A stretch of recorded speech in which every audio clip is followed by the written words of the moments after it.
ब्रह्मकमळ हे फुलझाड आणि ही वनस्पती दिव्य मानली जाते. ही वनस्पती ज्यांच्या घरामध्ये असते नक्की कुठल्या सकारात्मक गोष्टी त्यांच्या बाबतीत घडतात चला जाणून घेऊया. पण त्याआधी चॅनलला सबस्क्राईब करा आणि आमच्या फेसबुक पेजलाही फॉलो करा. मंडळी, आपण ज्योतिषशास्त्रानुसार, वास्तुशास्त्रानुसार, धार्मिक दृष्टिकोनातून, पौराणिक दृष्टिकोनातून, वैज्ञानिक दृष्टिकोनातून आणि आरोग्याच्या दृष्टीने सुद्धा ब्रह्मकमळाचे लाभ जाणून घेणार आहोत.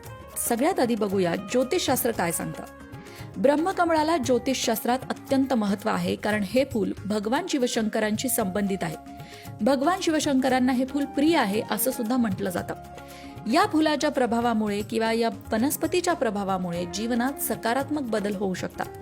ब्रह्मकमळाचं फूल भगवान शिवशंकरांना अर्पण केलं असता भगवान शिवशंकरांची कृपा होते.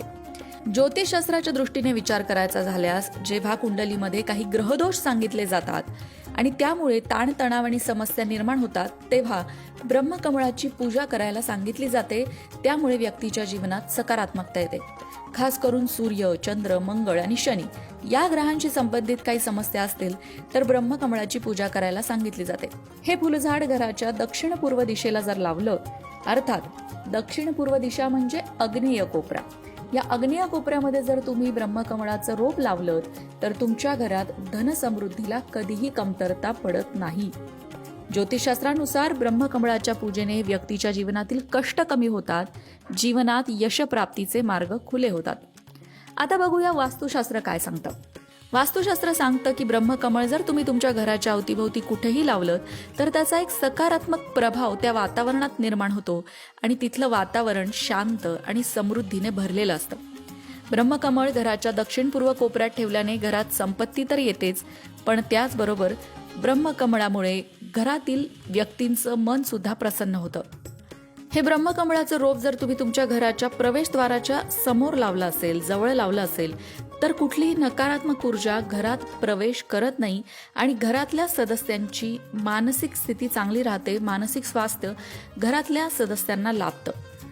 धार्मिक दृष्टिकोनातून सांगायचं झालं तर शिवपुराणानुसार ब्रह्मकमळ हे फूल भगवान शिवशंकरांचं आवडतं फूल आहे. ब्रह्मकमळाची पूजा केल्याने सुद्धा भक्तांना शांती आणि आध्यात्मिक उन्नती प्राप्त होते.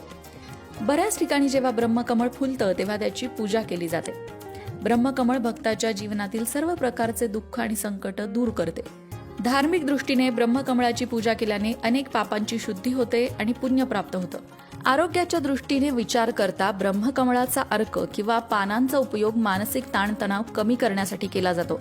त्यामुळे शरीर आणि मन दोन्ही शांतीचा अनुभव करतं. पचन संस्था सुधारते. ब्रह्मकमळामध्ये असणाऱ्या औषधी गुणधर्मांमुळे पचन संस्थेशी संबंधित विकार दूर होतात. त्याचबरोबर शरीरामध्ये एक प्रकारचं संतुलन निर्माण होतं. ब्रह्मकमळाचा उपयोग अनेक आयुर्वेदिक औषधांमध्ये केला जातो. आयुर्वेदानुसार ब्रह्मकमळ हे वात आणि कफदोष कमी करायला मदत करतं. त्यामुळे शरीरातील टॉक्सिक बाहेर काढले जातात. काही आयुर्वेदिक उपचारांमध्ये ब्रह्मकमळाच्या पानांचा उपयोग दृष्टी सुधारण्यासाठी सुद्धा केला जातो. मंडळी, एकंदरीतच ब्रह्मकमळ ही वनस्पती दिव्य आहे. ब्रह्मकमळ हे शुभचिन्ह सुद्धा मानलं जातं. या पुष्पाच्या प्रभावामुळे घरात सकारात्मकता निर्माण होते, शांती निर्माण होते. ब्रह्मकमळाच्या पूजेने व्यक्तीच्या जीवनातील संकट दूर होतात. खास करून पौर्णिमेच्या रात्री जर ब्रह्मकमळाची पूजा केली गेली तर ते विशेष फलदायी मानलं जातं. तर मंडळी, ब्रह्मकमळाचे आयुर्वेदिक दृष्टीने फायदे, ज्योतिषशास्त्राच्या दृष्टीने, पौराणिक दृष्टीने, धार्मिक दृष्टीने आणि वास्तुशास्त्राच्या दृष्टीने आपण काय काय लाभ होतात ते पाहिलं.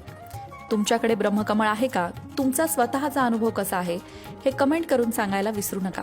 त्याचबरोबर जर तुम्हाला ब्रह्मकमळ तुमच्याकडे लावायचं असेल तर काय करायचं, चला बघूया.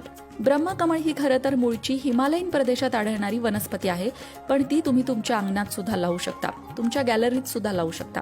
उत्तराखंड राज्याचं हे राज्य फूल आहे. ब्रह्मकमळाला जलद निचरा होणारी माती किंवा कुंडीतील मातीचे मिश्रण आवश्यक असते. जर तुम्ही ते कंटेनरमध्ये लावत असाल तर त्यात पुरेसा निचरा होईल याची खात्री करून घ्या. ब्रह्मकमळ वनस्पती ही एक निवडुंग किंवा रसाळ वनस्पती आहे. रसाळ वनस्पतींच्या पानांमध्ये पाणी साठवलं जातं, म्हणूनच पाणी देण्यापूर्वी मातीची तपासणी करा. जास्त पाणी दिल्यास ब्रह्मकमळाची मुळं कुजतात. महिन्यातून एकदा तुमच्या ब्रह्मकमळाला कंपोस्ट खत नक्की द्या. खत तुमच्या रोपाला नवीन वाढीसाठी मदत करेल. तुमचं रोप त्यामुळे निरोगी राहील. ब्रह्मकमळ लावताना निरोगी पानांची किंवा फांदीची छाटणी करा. छाटणी करताना ती धारदार चाकूने किंवा कात्रीने करावी. छाटणी केलेल्या भागाला थोडंसं वाळू द्या, त्यामुळे ते कुजण्याची शक्यता कमी होते. वाळलेल्या छाटणीला कुंडीतील मातीत लावा आणि माती ओलसर ठेवा. रोपाला पुरेसा प्रकाश मिळेल अशा ठिकाणी ते ठेवा आणि नियमित पाणी द्या.